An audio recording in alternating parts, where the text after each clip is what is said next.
Hi, this video is an unedited version of the interview that I did with Yaya for my Heroes of Cosplay video. If you haven't seen that video, a lot of the context in this interview will probably be lost on you, so maybe check that out. But I wanted this full interview to be public because a lot of the controversy that came from Heroes of Cosplay was the dirty editing that was done to not just Yaya, but a lot of the cast. And having this whole thing out there is sort of my way of proving that I did not dirty edit her. There are a couple cuts in this video, but where there are cuts, there are indicators of where they were and why they happened. It's for like breaks and stuff. Originally, the plan was to let Yaya upload this to her own channel, but she eventually decided against that, and if you watch this whole thing, you'll probably understand why. Heroes of Cosplay to this day is surrounded by just bad energy, and it even affected me in that when I went to upload my Heroes of Cosplay video, I, of course, ended up with my first hellish experience with the YouTube Content ID and copyright system. But yeah, Heroes of Cosplay was not a fun experience for most of the people involved in it. So please remember to respect Yaya for being willing to talk about this subject after all of this time. But with that, here's the whole thing. Hi, I'm Yaya Han. I've been cosplaying for 25 years, and I'm still the queen of cosplay. Sarah made me say that. All right. How was the show first pitched to you? Well, first of all, the show was pitched to me back in 2011, so 2 whole years before it ever went on air. And 2 producers came to me that were friends of a friend. So it was like there was a little bit of a connection. Somebody who knew us like recommended me, basically. And when they came to me, there was like no concrete idea of what kind of show it was going to be. They were just going to make a sizzle reel and try to pitch it to a network. And they just wanted to follow me around at conventions. So we actually did a test shoot as far back as WonderCon 2011. And fairly soon, we all agreed that we need more characters. We need like more cast members, and that I certainly did not want to carry a show on my own, no way. So people that I knew in the community back then, I just started bringing them in, and whoever was around was like, come join me for this little shoot thing. And then in the end, 2 years later, when we finally like went on air, a lot of the people that were on the show were, through me. They were brought on through me, and some of them they found on their own. So yeah. Yeah.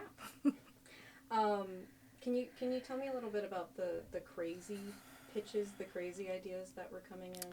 So in that time, from like I think 2010 on, you have to know that a lot of TV shows about cosplay were being pitched. So this was not the first pitch I got. It was not the only one I got. There were a lot of people that emailed me and that had calls with me that said they wanted to make like, I don't know, Big Brother, but cosplay, or, The Housewives, but cosplay. One guy was like, who are your frenemies? Like, can we get some frenemies on there? Like people that you're friends with, but, you're kind of rivals to. And those all sounded absolutely insane. So by the time these people came to me with what would become Heroes of Cosplay, it actually sounded like doable, like it wasn't going to be a closed environment. I like that they wanted to film at actual conventions, and I was like, there is like more of a documentary feel to this idea than many of the other ones that were just going to be crazy competitions or just literally drama. So yeah, it was hard to navigate because it's like, how do you decide what to be a part of? And I had sort of this dread of knowing that sooner or later there would be a show made. So it's like whether I was a part of it or not, it would happen. And if I wasn't a part of it, then I would have no say over how cosplay would be portrayed, how, the community could be advocated for. So I think I ended up deciding to stick with it, and be on this show so that I would have some form of influence, Yeah. and be able to actually make a difference somehow. Yeah, and in some ways, y'all kind of stopped it from being Real Housewives. Right? We did. I think all of us, we actually had like a little chat group. We sort of like, we actually made a pact, I think, in the first shoot that we had at a convention. We like all got together and we're like, let's do our best to protect each other. Let's like always communicate with each other, and let's do what we can. Like, let's do what we can to push back. And I think we did that for the entirety of the show. Is it was this push and pull between production wanting us to do things and us vetoing, and sometimes we won and sometimes we didn't. And yeah, it just very tumultuous time, I have to say. It seems like it was very like, y'all as cosplayers were like, they're trying to make this drama, and y'all could y'all see it in the moment, like when this stuff was happening? Yes, we could see it in the moment because the producers for some of the sizzle reels even were really trying to focus on drama, and it was just like a lot of the emails they sent or texts that they sent, and they, you know, needed us to certain people to do certain things. There was a lot of just like having to get explanation and, you know, pleading and arguing and negotiating for like, okay, well, you need me to go from A to B. I understand you need the storyline, but can I go through it without, you know, going as intense as you need me to, like saying super intense wrong things. Yeah, and so they were like feeding y'all lines a lot, it sounds like. So they were definitely feeding us lines or trying to feed us lines. So let me explain how the confessional works. Right. So the confessional is where you look, you know, it's just you on camera and you're like talking right to a... Exactly. I'm in a confessional at the moment. So that is like where you go from being out in the world and being in public to total isolation. So psychologically, that is kind of jarring. And they want you to always speak in present tense, and they ask you questions. They're like, take me back to that moment. How did you feel in that moment? And you have to say, I feel like, you know, you can't say I felt like. So that was hard to get used to for someone like me who had never been on TV before. And they also make you wear the same outfit. So like you have to have one outfit that is approved, one makeup, one hairstyle that's then, you know, consistently throughout the entire shoot, you have to wear that one outfit. So like in the first 6 episodes, I had that red dress, and, you know, that's what they approved. So every convention I had to bring that with me. For every conventional, I had to put that back on. And they making you change out of cosplay to do this? Yes, of course. So you'd be in costume all day, and then you have to get out of costume, change your makeup, you know, so totally redo the makeup, do your hair. It was very crazy schedule in that sense, and that's what they also like. They want you to be tired and exhausted, and sometimes they want you to be hungry. When things like were not going well, sometimes they would offer you a glass of wine or a cocktail. I'm just like, this is so cliche. I feel like I'm just like watching this Hollywood cliche happen to me in real life. It definitely took getting used to, I will say. Like the reason they want you to be consistent in how you dress is so that they can cut and edit between all the different shoots. You know, something you say 4 weeks from now could be edited in the same sentence. And when they feed you lines is when you don't say what they need to be said. They're like, well, this is something we need. We need this line so that we can then go to commercial. Like you have to, at least like they try to be like, well, at least include this keyword or something. And they keep nagging at you until you do. So it's kind of psychological warfare. And I hated the confessionals the most, and really, really did not enjoy doing any of them, because it felt like I had to be on guard the whole time. And the first few episodes, I don't think I did very well in the confessionals. I sort of let myself be more manipulated, and I had to learn how to fight against their pushing and prodding. And eventually, by the end of the series, I think I became pretty good at confessionals. I just wouldn't say what I didn't want to say. I would just sit there and be like, I already gave you the answer. I would just sit there and they'd be like, and then at some point they'd be like, all right, we have to move on.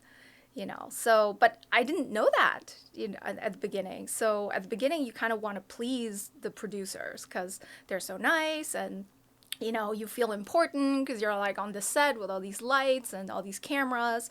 And like, I think we all felt that. But we all, hopefully, I think we all kind of like went through and learned how to deal with that manipulation. Yeah. So I guess that's a good segue into talking about the schedule. Mm-hmm. Do you want a squishy?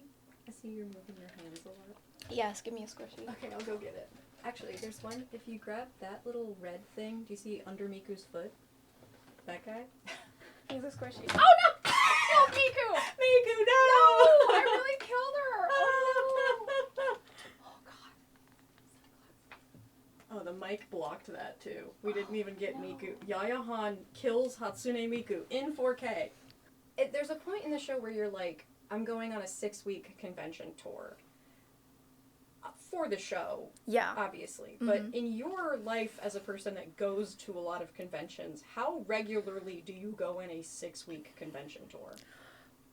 Back then, I went on more 6-week convention tours than I'd like to admit, because I think you all have to learn how to adjust your schedule. And, when the demand is there, when people wanted you to be a guest at a convention, it's really hard to say no because you don't know how that weekend would be filled. Like you can't just book 3 conventions and be like, that's it. That's my limit. I'm not doing anything else. But then like a big convention comes along and that's the 4th week and you're like, well, I guess maybe I can tack that on. Like you don't want to say no to opportunities. And in some ways I still have that issue even now, even though I can go pretty much anywhere I want. But I have to limit myself and say no more than 3 in a row, no matter what con comes up. You still do 3 in a row? I do 3 in a row. Yes. That's crazy to me. Yeah. It's like I don't dictate the convention schedules. And so the schedule was that we needed to make costumes at home but we couldn't just bust them out because we had to wait for the production crew to be over on certain days for them to capture us crafting. So I prepared my costumes kind of like a cooking show where I made things but then made extras and had them in stages so that I could go back and, just show them what it was like to sew this one part.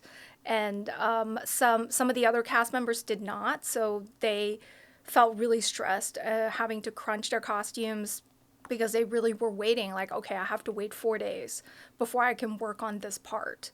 And then some costumes, it was impossible to do the cooking show preparation, like if you had a big prop or something. So it was like from that standpoint difficult, them coming to my house, setting up all the lights, taking over the entire house.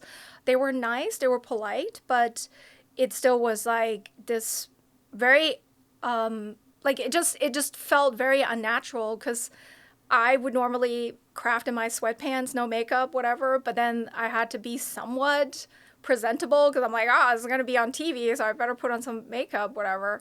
And then going to the conventions, I was already contractually obligated to be at some of these conventions because I had to do panels and judging and be at my table, and we were selling, our products and such.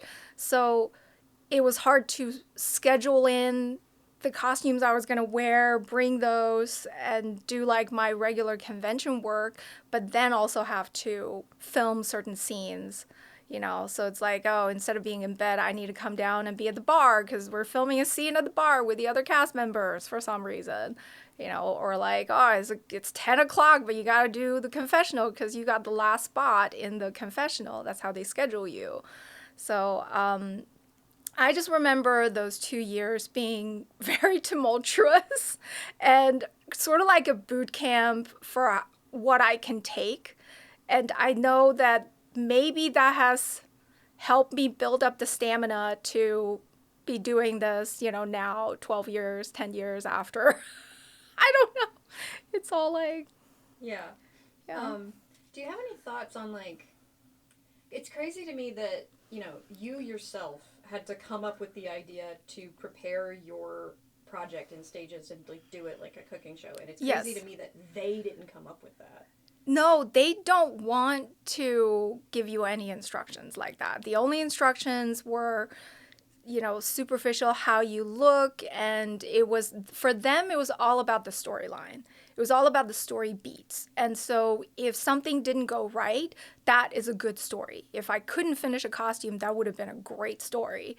So they don't want to give you any tools to succeed. They just want for you to, go in blind and for them to have cameras on you. Like I learned so much about how reality shows are made, and I try to prepare myself as much as possible before the show, because I already had 2 years of people trying to steer me in different directions, and so by the time the show came around, I think I was very adamant on how I would be presented. Like, I am a professional in this. I'm not going to go on and be like, I'm competing when I haven't competed in 10 years or something. I'm a small business owner. I go to conventions and people view me as a mentor figure or as a, someone motivational. So, that is how I very strongly try to prepare myself. Yeah. Yeah. And let me, okay, because we've gone. I know we have. Yeah, that's Yeah. okay. I knew we this would. This is, I want this to just be you're talking to Sarah. Mm-hmm. What is, like, the single biggest victory that you had in terms of influencing the show to actually show cosplay? Would you say it's just, like, the fact that it wasn't Real Housewives? Well, I think we collectively had a victory in influencing the tone of the show for the second half.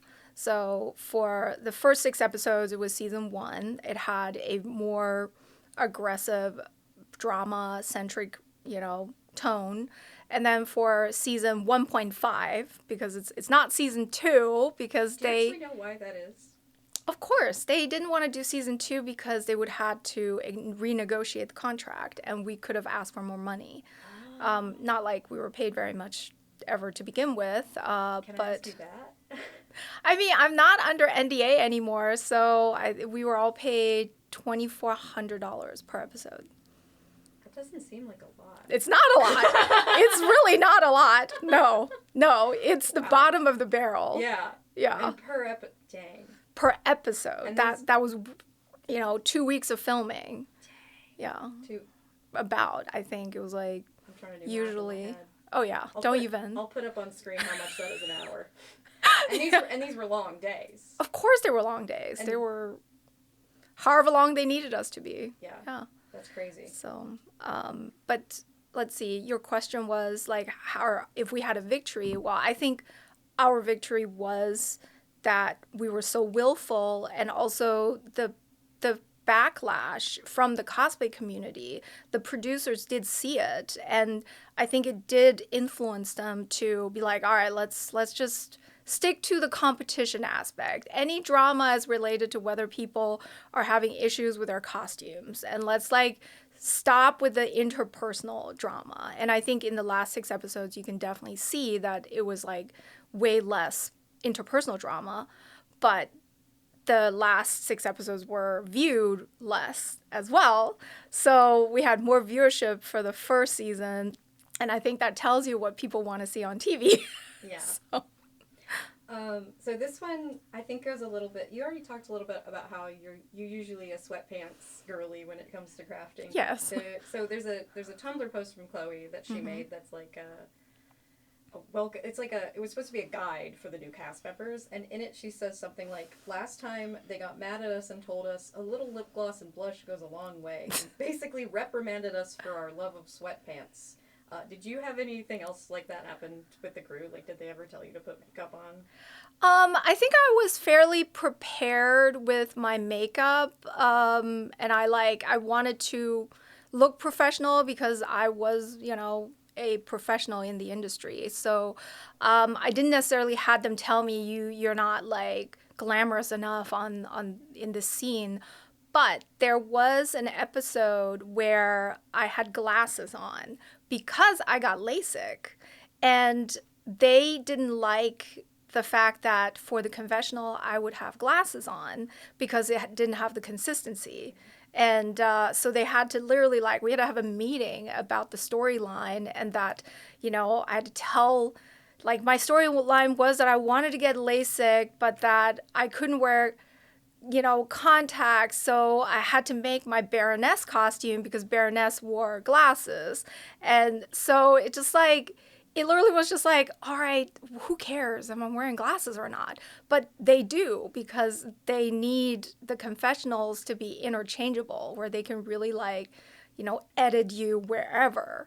Like, I like to say that, to look at reality show editing and how we were edited is, if I were to say the sentence, I don't like hot dogs with mustard, but then they can just cut it to, I don't like hot dogs, and it's like that changes the context completely. Yeah, I've actually caught, while I've been editing, there is, when you are judging Holly and Jessica in the Cats cosplays, do you remember those? Mm-hmm. There's a edit in there where they have you say, oh, I wish they made their bodysuits, but they have it cut to where you are in the room with them, and they're using a shot where you're looking at the cosplays. And I actually found in the edit that they reused that shot and later play the actual audio, and I was able to find the beginning of that sentence. So they literally hot dogged you. Yeah. They absolutely. I got hot dogged a lot. We all did. There's also several instances of them putting up subtitles for people whose mouths are not moving. Right, because they could play whatever audio track they wanted on top of it. Yeah. Like, I think I just need to clarify that in the contract, we signed away our rights to, any type of representation. There is a clause where it says that you have no rights over how you will be portrayed, and that the network and production have final editing rights. And there was also a non-disclosure agreement that said you couldn't disparage the network or production in any way, or you could be sued. How long was that? I think it was a few years until after the airing of the show. I forgot how many. No, we are beyond, like, we're now 10 years from the last episode airing, and we're fine now. So you're fine, I'm fine, which is why we're here and we're talking about it, because we can finally talk about it. Amazing. Okay. Mm-hmm. Okay, so the story of how you competed. Do you want to just run me through that from the beginning? Why did you compete on the show? Why did I compete on the show when I was a judge normally? And retired. There's no reason for me to compete ever. So this show was pitched as a competition show because it's the first show about cosplay. And logistically, I understand that the first show about this very weird, esoteric hobby has to be focused on competition. Otherwise, people won't understand why you do it. I understand that. But I said, well, my role is not a competitor, and you're filming at real conventions, and you're saying that you're a documentary show, it's like a docu-series. Oh, they were pitching it as a docu-series? It's a docu-series. It is a documentary series, supposedly. Yes. That's the funniest thing in the video. Yeah, all right. I'm glad I could contribute. So I was like, well, if it's like a docu-series, then, as a judge, I can show you the other side of competition. I can explain how the rules are and such. And I was like, and that's authentically me, or else I'm just not in the show. Like, if you're making a show about competitors, then, don't get me to be in it. They really wanted me in it no matter what. And they kept trying to pressure me to compete to fit that, guideline, that structure. They even flew me out to LA, and I had to go to like the sci-fi offices at Embassy Universal, and I had like this room of Hollywood people surrounding me, and one lady literally looked at me and said, "Don't you want to be a star?" And I was like, "No, I don't want to, not like this, no." It was crazy. That was like my moment where I was like, I'm in a movie. So I kept saying I needed to be a judge because I was already contractually obligated to go to conventions that spring when we were filming as a judge. I'm like, I can't just pull out as a judge to say, okay, now I'm going to be in your contest. Like, it just made no sense whatsoever. And we were actually at a stalemate during the last couple of weeks before we were supposed to film the first episode, to the point where for a few days the production was stalled and they weren't sure if it was going to get greenlit or not because this little Asian girl in Atlanta would not submit to their whim. And finally, the Mark Cronin, the producer, he called me and was like, would you be willing to compete in one episode? In the last episode, the episode 6, which turned out to be the Alice Madness Returned. And I was like, fine. Because I was thinking about like how many people were already like, involved. And I was like, I can't let the others down that have like been planning to do this. And I'm like, I just didn't see how, I could like, I didn't know how to say no when it was like, all right, just one. So that was a compromise. And I ended up competing for the last time ever at Planet Comic-Con. Yeah. And Alice Madness Returns. It's a beautiful cosplay. Thank you. That's good. Thank you. I guess maybe we'll skip around a little bit. I'll ask about, so the Alice Madness Returns skit. Yeah. That episode is also the one where the LA team, Holly, Jessica, and Becky get into a fight with some Doctor Who cosplayers. Yes. Because somebody in the audience yelled, "Go home, sci-fi plants." Did you hear that? I did not hear that. No? I don't think I heard that. They told me about it afterwards. Everybody on the cast was, of course, upset afterwards. Yeah. My question is, so one of those Doctor Who cosplayers eventually made a Tumblr post where they said all of these different things. They eventually apologized for that post.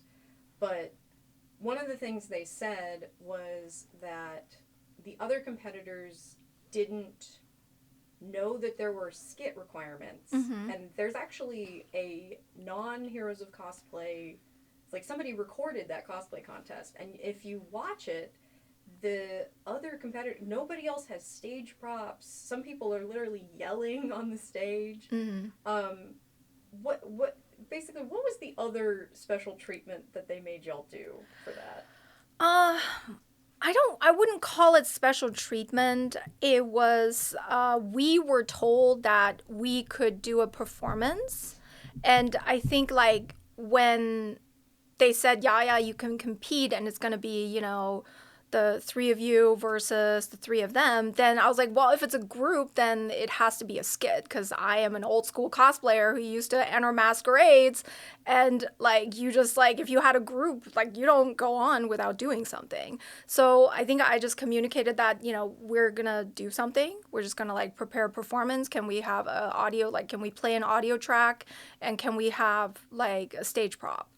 And production was like, yes. And that's literally all that we knew from our side. I assume they just did not communicate to the convention properly, or like the convention didn't care enough to, extend that rule in their contest to all the other contestants, which obviously is not fair. But it's also not our fault that we have nothing to do with how we have nothing to do with how the logistics are done. And especially as competitors, you specifically are not supposed to interject yourself into how a contest is run, right? Like you could get disqualified for that. So as a contestant, all you do is follow the rules, you clarify what you're allowed to do, and then you prepare for that.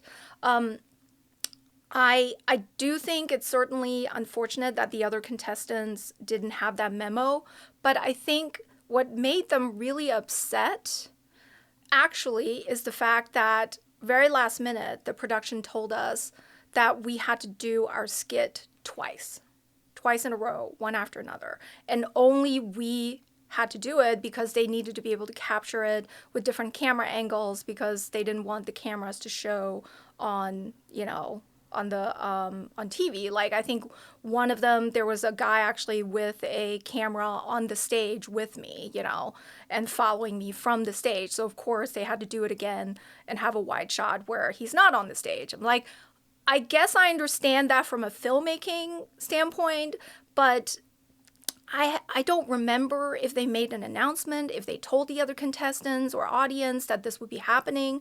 So I think it potentially came as a surprise to everyone that right after our skit, we just went on and did it again.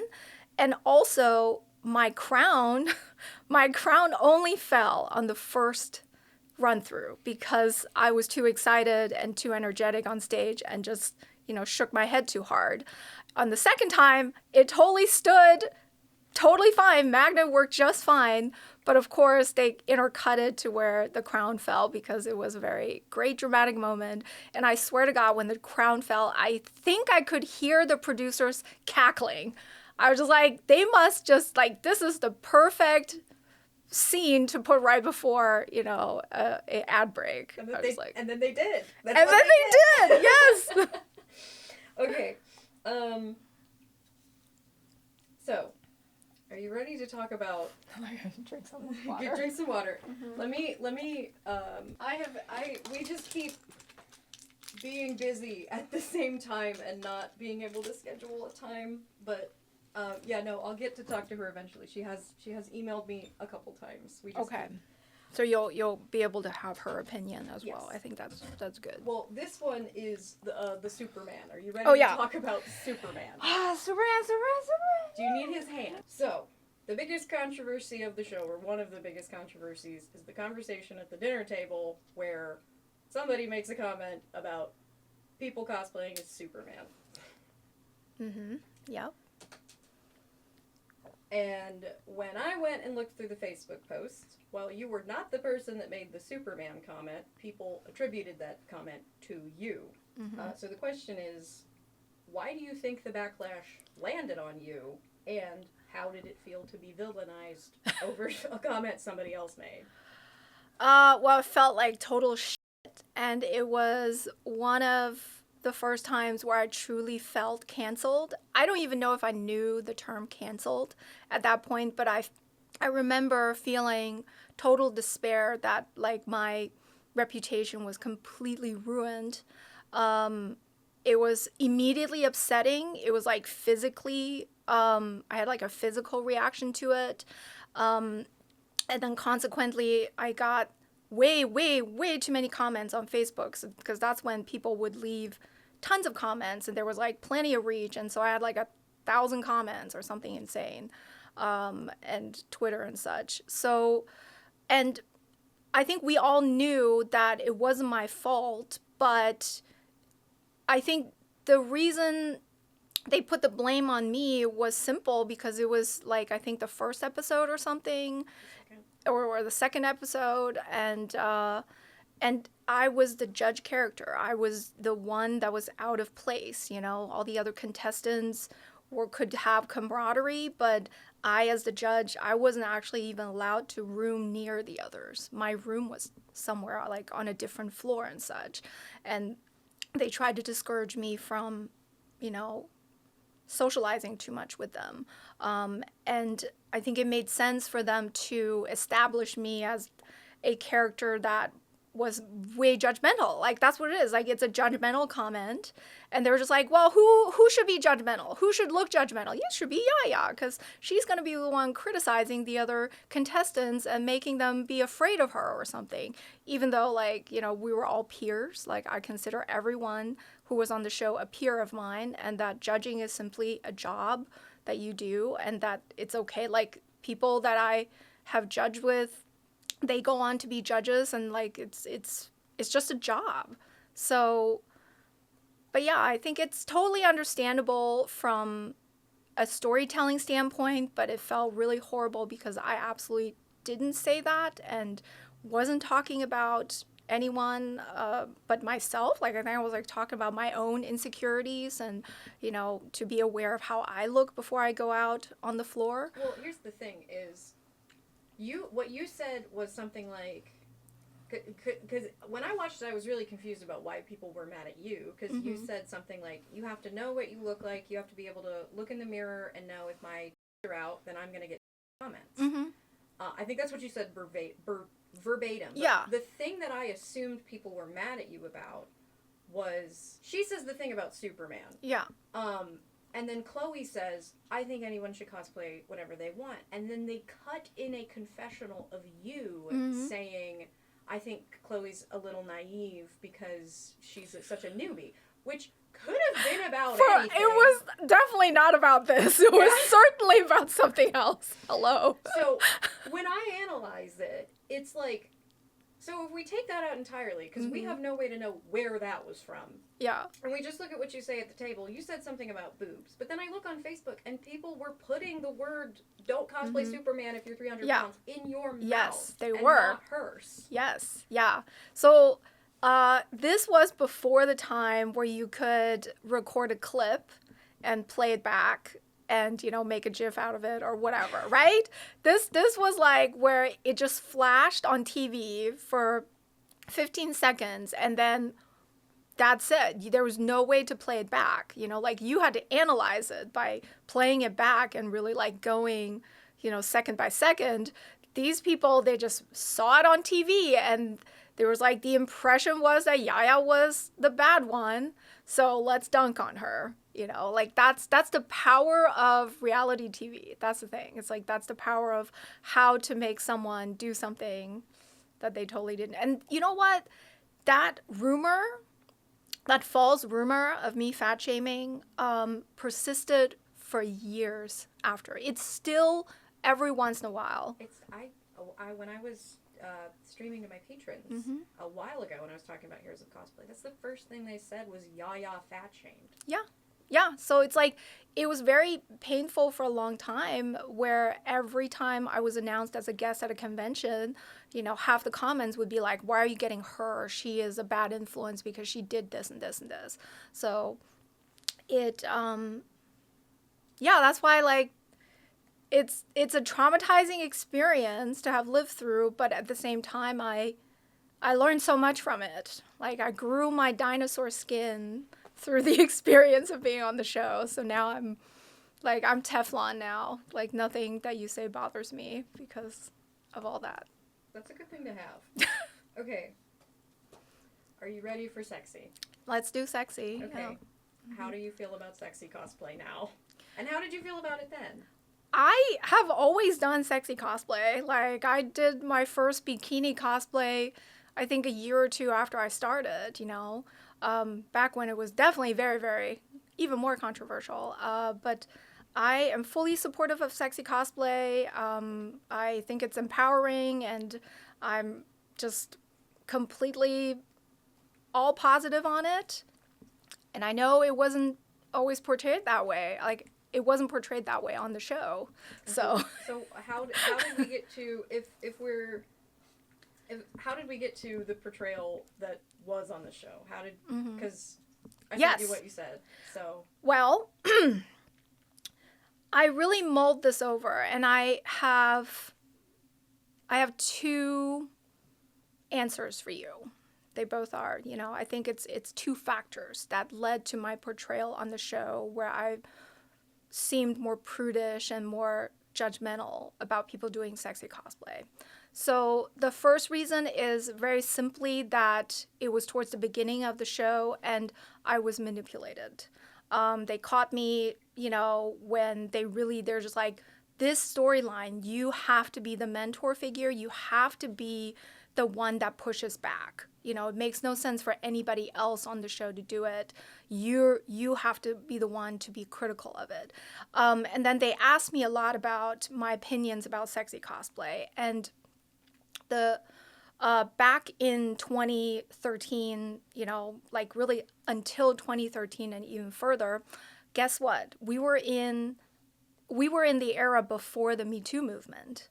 So cosplay was contentious, and women in costume in the 2012, 2013, they were harassed. I have been harassed so many times at conventions, grabbed, really like grabbed by my waist.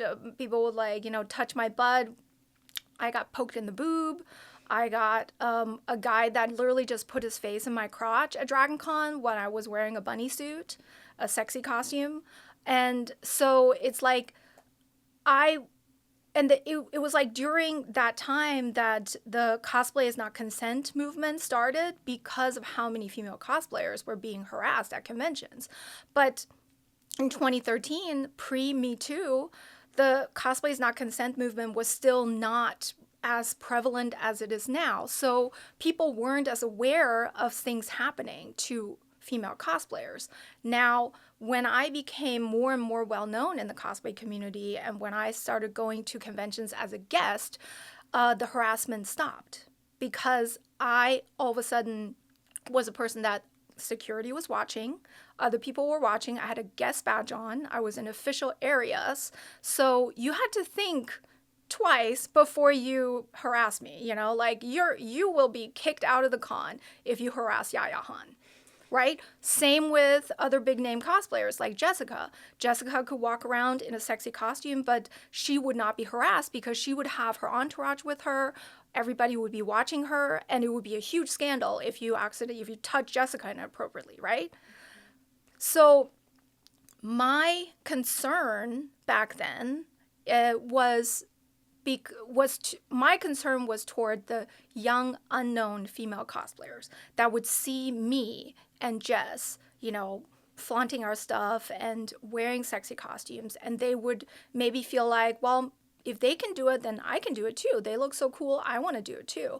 But the unknown young cosplayers, they're the ones getting harassed, right? So I think back then my concern was for them. And I explained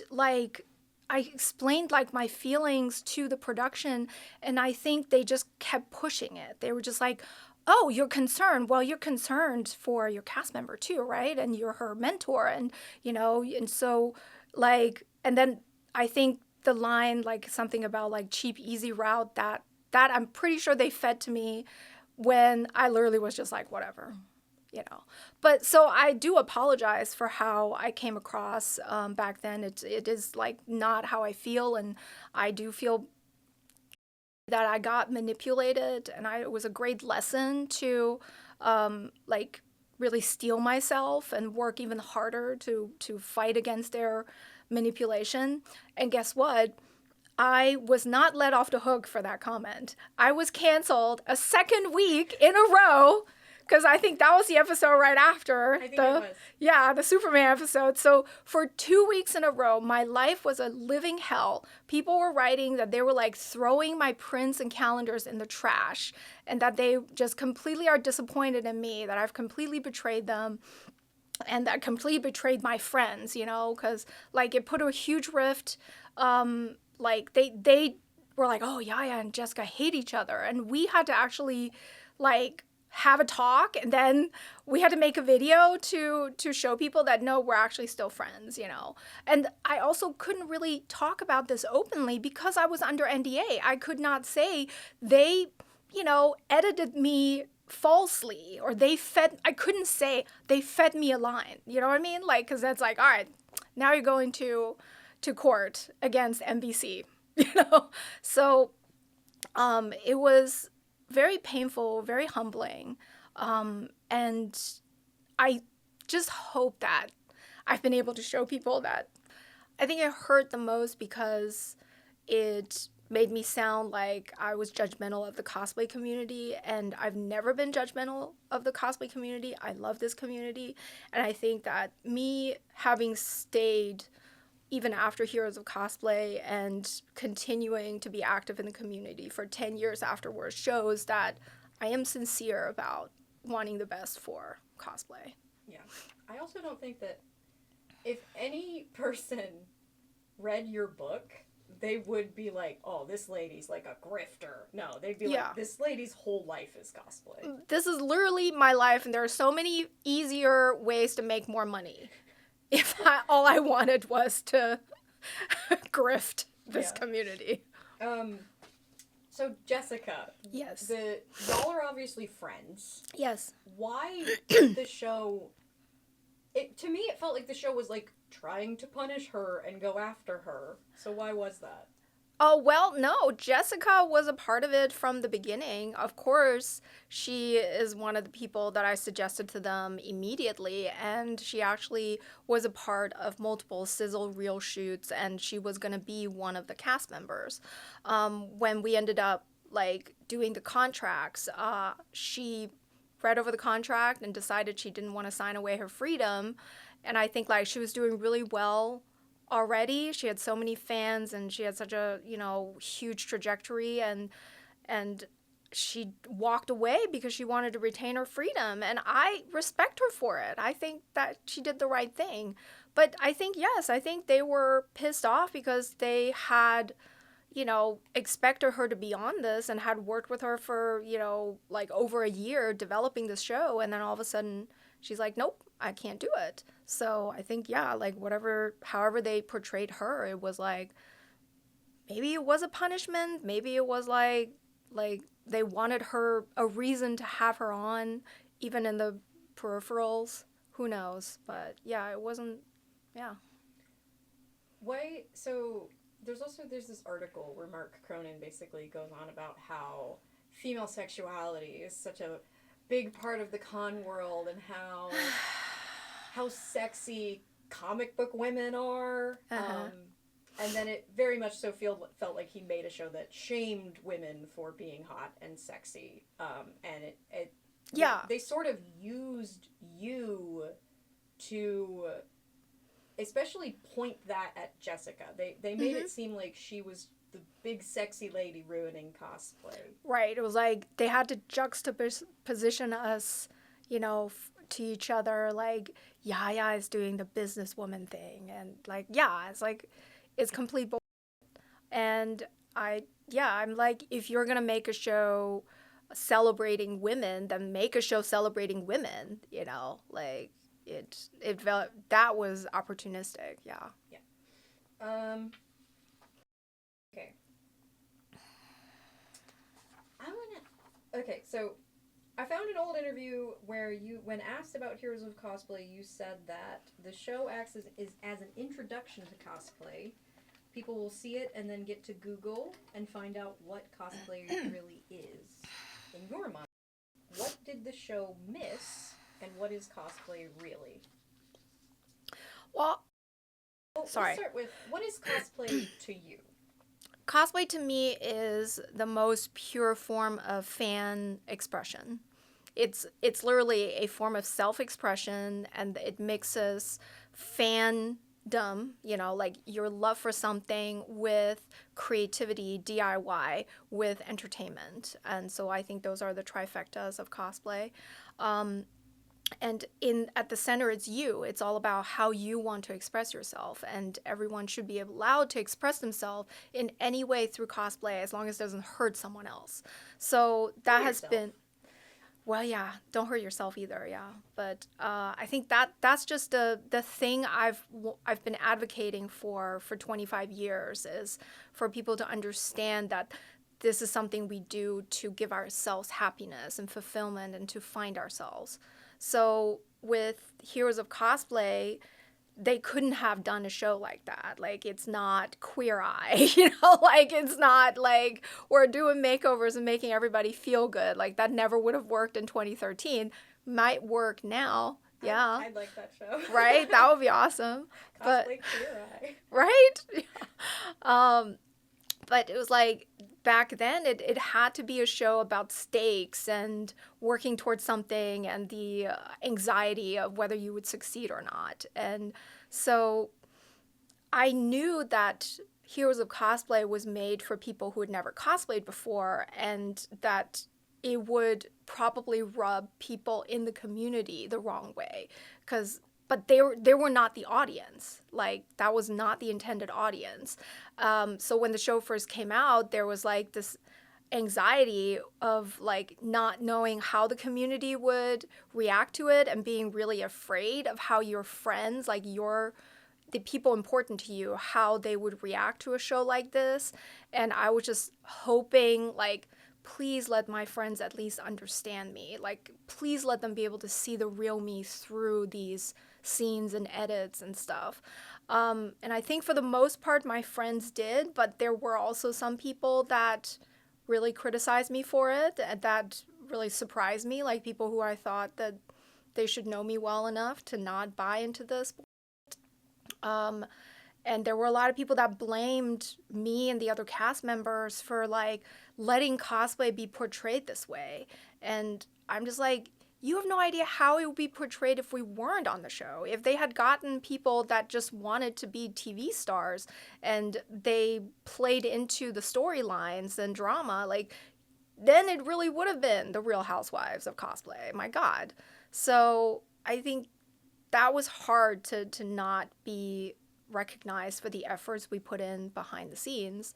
And I guess to answer your question, like, I hope that now, with many years in between, people can understand the show was truly an introduction, and that as an introduction, Heroes of Cosplay did a good job. It introduced a lot of new people to cosplay, and it especially normalized cosplay to many, many parents and many people that didn't understand their kids and their friends and why the hell they do this weird thing. Once they saw it on TV, they were like, oh, this is a career. Like, you can actually, you know, choose this and achieve something. And they looked at me. And I hear it from people all the time at every convention I go to. To this day, people still talk to me about Heroes of Cosplay. I asked them, how did you get into cosplay? How did you find me? Through Heroes of Cosplay. And I decided I could make a costume after I watched you do it. So it was like, I talked to so many families too that said that their entire families are cosplaying, like 3 generations cosplaying together because they saw Heroes of Cosplay. And so, like, I forever am traumatized by this experience, but I forever I see it as what it was, is that it did change the cosplay community for the better. It brought in more and more people, and it made it more understandable and more normalized for the greater public. Oh, okay. This is something I really want to talk about. Okay, so Okay. This is the concept from your book, where you were talking about how, as back in the early 2000s, when the community was growing, there was pushback from all these different stuff about, like, oh, should cosplayers even be guests? Yeah. And your quote is, so you want to protect it, keep it pure, and preserve its authenticity. Do you have any thoughts on how this concept relates to the Heroes of Cosplay backlash? And do you have any theories on how our community can overcome it? Oh, well, the cosplay community has always been a very passionate community. And this concept of gatekeeping, of wanting to keep it pure, it absolutely predated Heroes of Cosplay. It has always been that way. Anytime something new has come in, there have been people screaming about this is not how cosplay supposed to be. You know, in the aughts, the first time I was a judge for a con, the first time I was a guest for a con and actually got like flown to, you know, another state or something.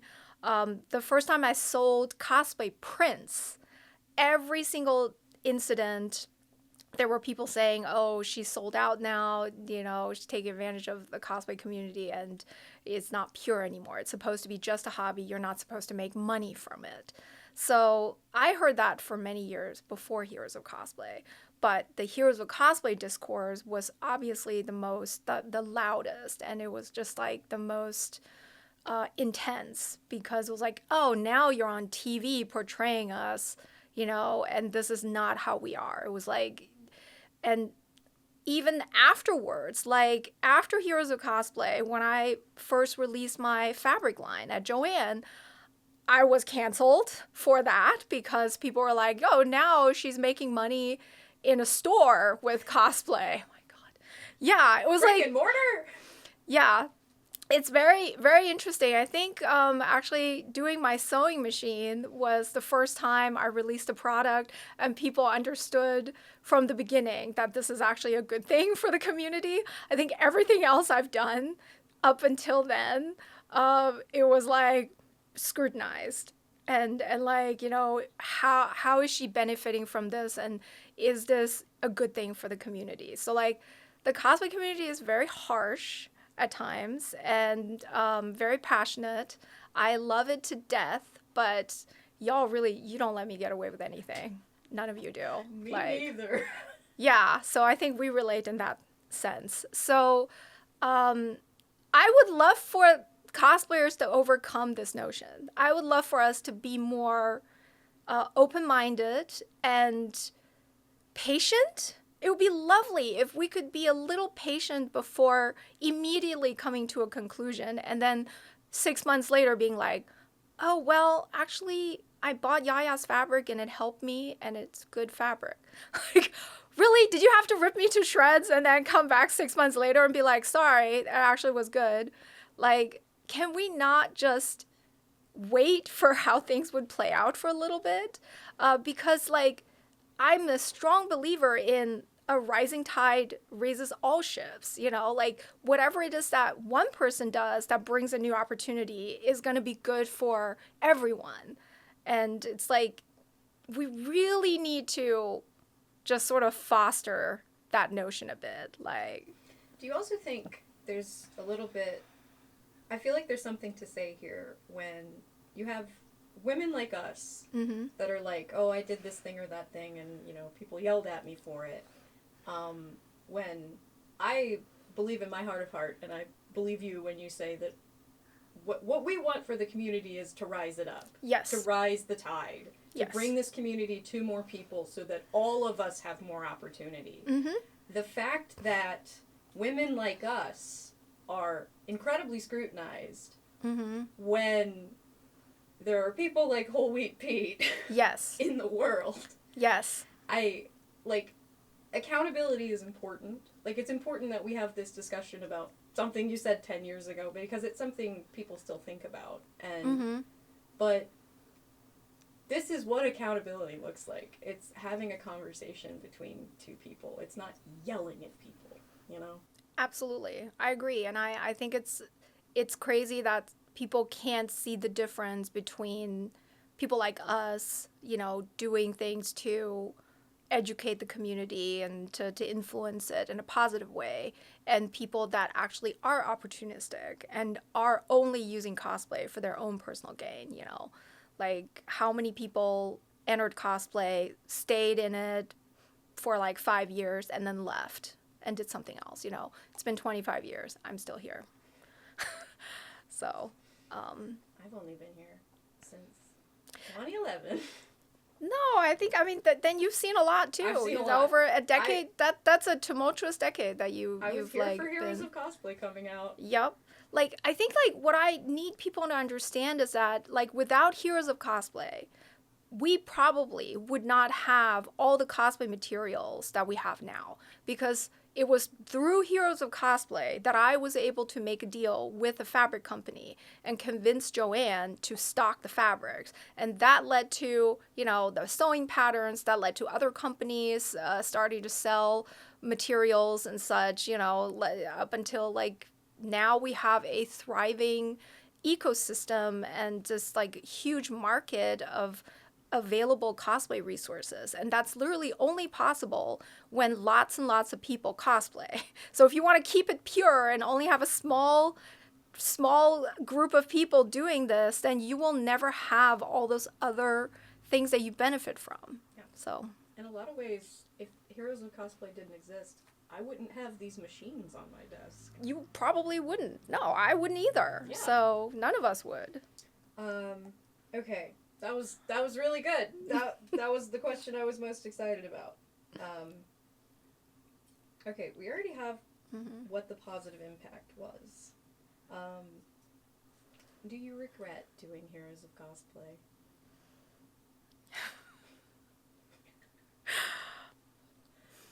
No, I don't regret doing Heroes of Cosplay, even though it was 2 very painful years and I dissociate at times from it.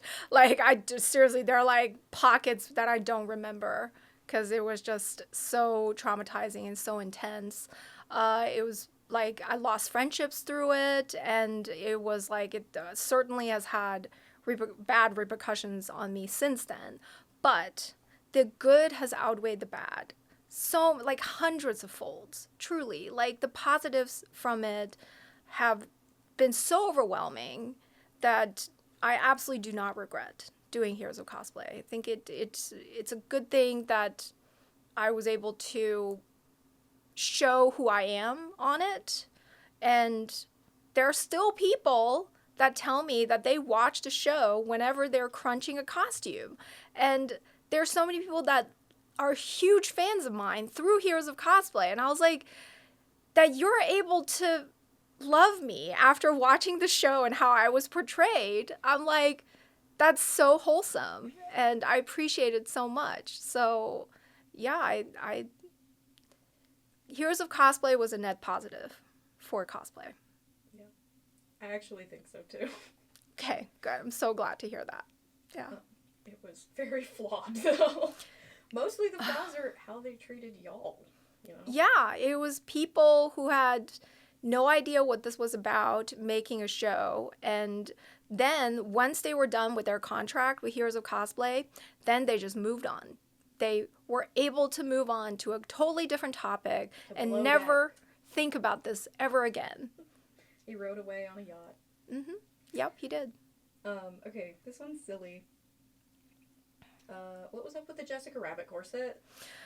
So the Jessica Rabbit corset, I made it custom to myself. So it was a very intense corset. I can wear it for about 4 hours before I need to take it off. But it is like, it's not uncomfortable. It's not like painful while I'm wearing it. The reason that incident was captured on camera was because we did that photo shoot the morning after a convention shoot. So we were filming at a convention for 3 days, and I was really exhausted already, but it was like the film crew was like still around. So it was like, well, let's do the shoot the next morning. They'll pay for the studio. So the photographer is like, okay, cool. And then they made me do it so early in the morning. I hadn't eaten anything. I was completely exhausted. I really had no business being in costume at all. And yeah, but I still wear corsets. I have always worn corsets, and I still make corsets and wear them with many costumes. And it's like, it's just an incident that happened that they were just like, well, we're going to milk that. Yeah. They wanted anti-corset propaganda. Yeah. Because Hollywood hates corsets for some reason. They do hate corsets. It's messed up.